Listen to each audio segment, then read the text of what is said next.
दुआ है मेरी रब से, तुझे आशिकों में सबसे मेरी आशिकी पसंद आए, मेरी आशिकी पसंद आए। ये दुआ है मेरी रब से, तुझे आशिकों में सबसे मेरी आशिकी पसंद आए, मेरी आशिकी पसंद आए।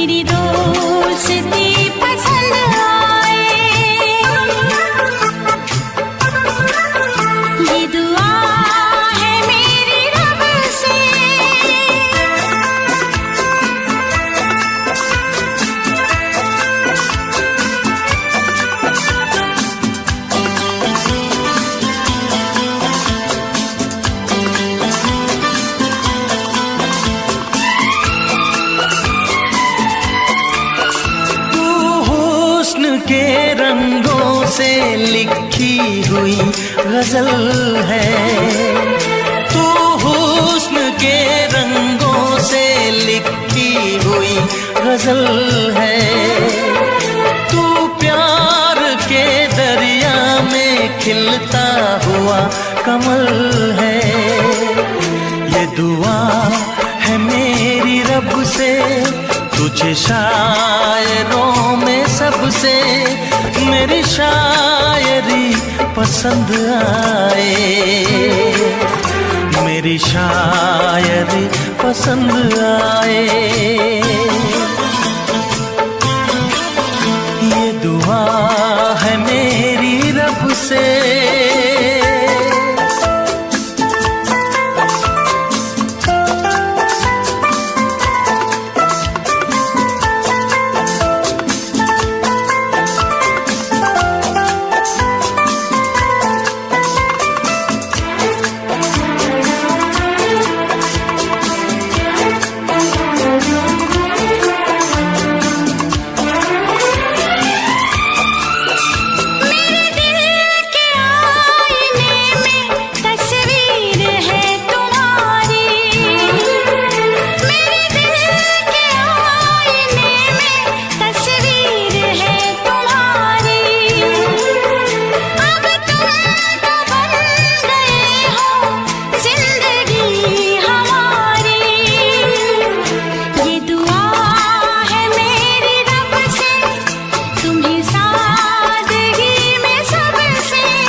नजर मिला के मदहोश जिंदगी है, तुझसे नजर मिला के मदहोश जिंदगी है। दिन रात मेरे दिल पे बस तेरी बेखुदी है। ये दुआ है मेरी रब से, तुझे दीवानगी में सबसे मेरी दीवानगी पसंद आए, मेरी दीवानगी पसंद आए। ये दुआ है मेरी रब से, तुझे आशिकों में सबसे मेरी आशिकी पसंद आए, मेरी आशिकी पसंद आए, मेरी शायरी पसंद आए, मेरी दोस्ती पसंद आए। 1990 మే నెల 9వ తారీఖు, 1990 మే నెల 9. నాకంటే ముందు మా అక్క, దాని పెళ్ళి ఇక్కడ. మేము నెల్లూరు నుంచి బస్సు వేసుకొచ్చాం. ఇక్కడే అప్పుడు మందిరం, అదిగో అక్కడ వాక్యం ఉంది చూడండి, అక్కడ బ్లూ వాక్యం ఉందా,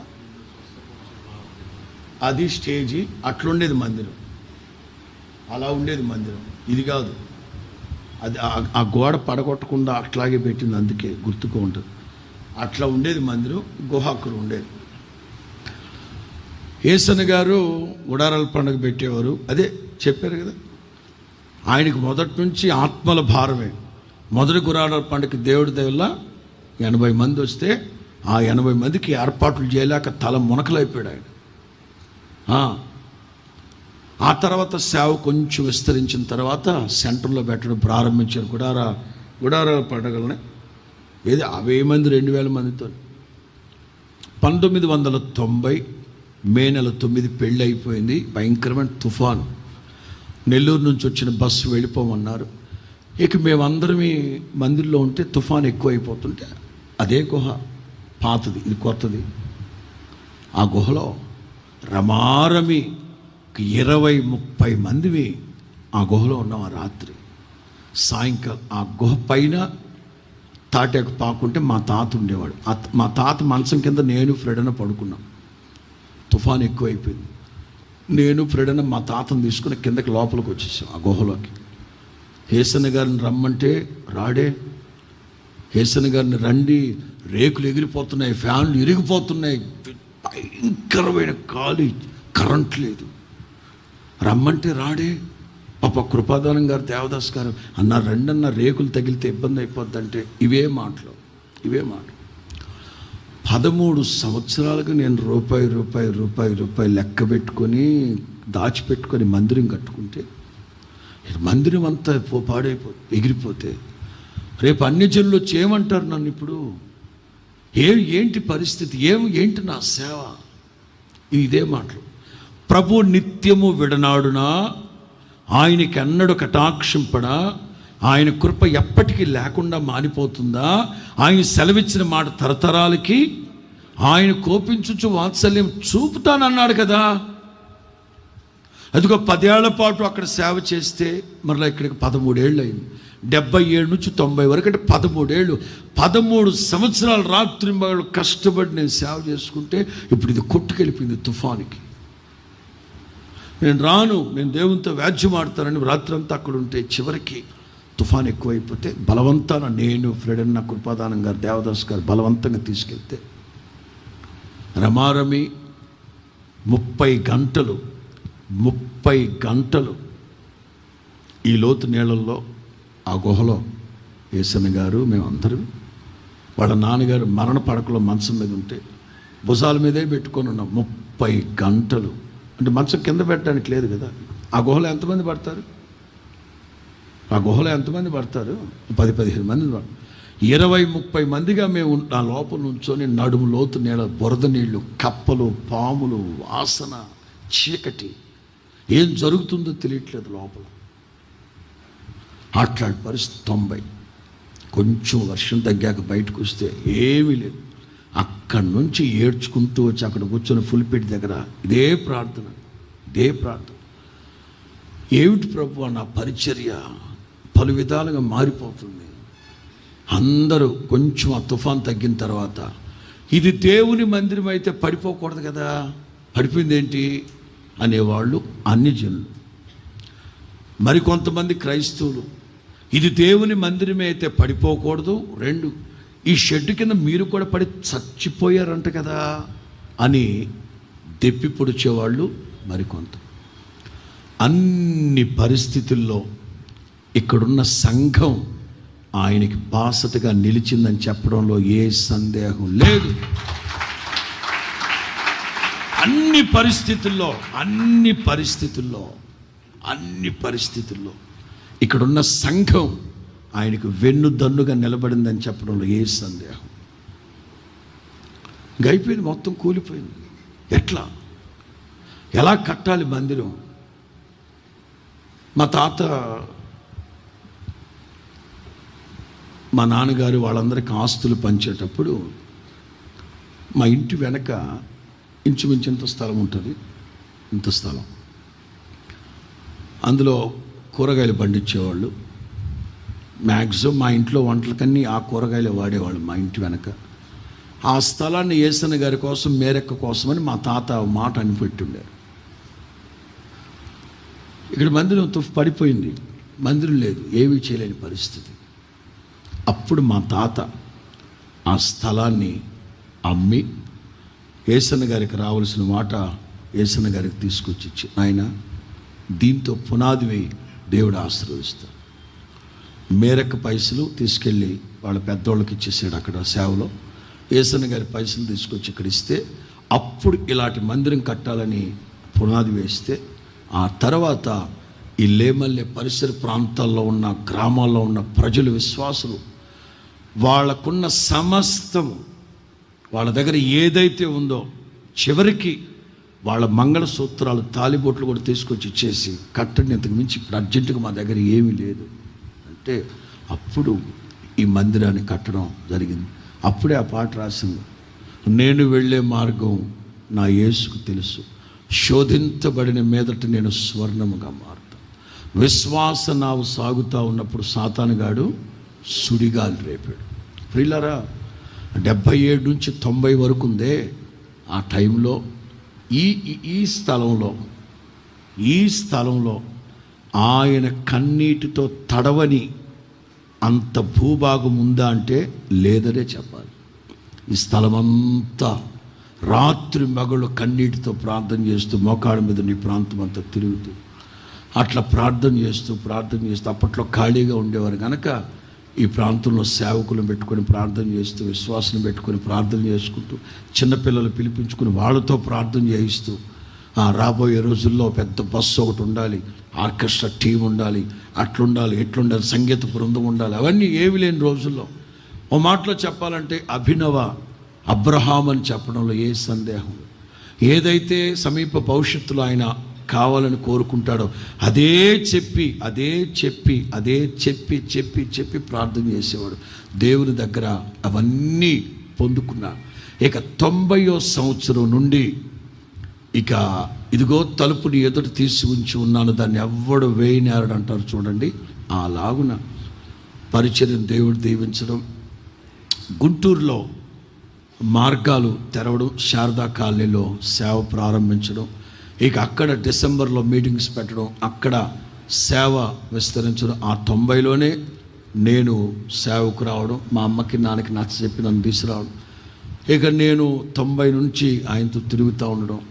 ఇక 92వ సంవత్సరం వరకు, 1992 అప్పటి వరకు గుడారాల పండుగ ఇక్కడే సెంటర్లో జరిగేది, ఆ ఎడం చేతి వైపు సినిమా హాల్ ఆపోజిట్లో.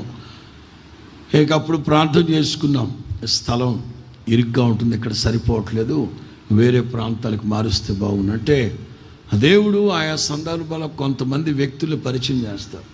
నిన్న ఆదివారం బెంగళూరులో కూడా నేను వర్తమానం చెప్తూ, దావీదు దేవుని ప్రజలకి రక్షకుడు, ఇశ్రాయేలీయులు అంటే దేవుని ప్రజలు. ఆ రోజున దేవుని ప్రజలు లేక దేవుని సంఘం నిలవబడింది, ఆ కుటుంబాలు కట్టబడ్డాయంటే ఆ రోజున అనామకుడైన ఒక వ్యక్తి దావీదు ప్రజలకి తారసపడ్డం. అద్భుతం. ఇట్లాంటి విషయాలని ఎంతో ఆశ్చర్యంగా ఉంటాయి. ఆ రోజున ఆ వ్యక్తి కనుక దొరక్కపోయింటే, దేవుని చిత్త ప్రకారంగా అతను దొరక్కపోయింటే, దావీదు లేడు, దావీదు కుటుంబాలు లేవు, ఇశ్రాయేలు ప్రజలే లేరని చెప్పాలి. ఈ పరిచర్య ఇలా నిలబడ్డానికి ఆయా సందర్భాల్లో కొంతమందిని దేవుడు వాడుకుంటూ శారదా కాలనీలో ప్రతిష్టాత్మకంగా ఒక మందిరం కట్టామంటే ఒక సహోదరి దానికి వెన్నుదన్నుగా నిలబడ్డం. ఆ తర్వాత ఇప్పుడు గోరంట్లో ఉన్న మహామహిమ కలిగిన మందిరం, ఆ స్థలాలు అవిని చేయడానికి వెలిందర్ కుమార్ గారి కుటుంబం ఎంతగా దోహదపడిందో అసలు చెప్పడానికి మాటలు చాలు. అట్లా ఒక్కొక్కరిని 92 వరకు దేవుడు యేసన్న గారు ఎక్కడ ఏది తొందరపడ్డు. తగిన సమయంలో ప్రవ్విస్తారు. కాలానికంటే మనం ముందుగా కాలు దువ్వేమా పళ్ళు రాలిపోతాయని చెప్పేవాడు. ఆ తర్వాత 92వ సంవత్సరం నవంబర్ నెలలో మోహన్ లాజరస్ గారు, జోసెఫ్ స్టాలిన్ గారు వీళ్ళు సౌత్ కొరియా వెళ్ళి పాల్ యాంగిచో గారు ఏర్పాటు చేసిన సియోల్ స్టేడియంలో ప్రార్థనా వీరుల సమావేశంలో పాలు పొంది సంఘం ఎలా కట్టాలి, ఆత్మల భారం ఎలా ఉండాలని ఒక వారం రోజుల పాటు అక్కడ విషయాలన్నీ తెలుసుకొని వచ్చి ప్రార్థనాపూర్వకంగా వాటిని ఆచరణలో పెట్టడం ప్రారంభించారు. మరింతగా దేవుడు మార్గాలు తెరవడం ప్రారంభించబడింది. ఇక 92 దాటాక 93 నుంచి గుంటూరు పరిచర్య మరింతగా విస్తరించడం.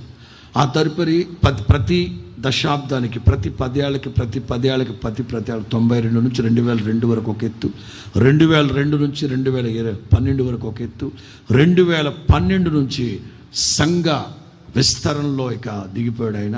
2012 మహిమలోకి వెళ్ళిపోయాడు. అట్లా ప్రతి 10 ఏళ్ళు ఒక మార్పు జరుగుతూ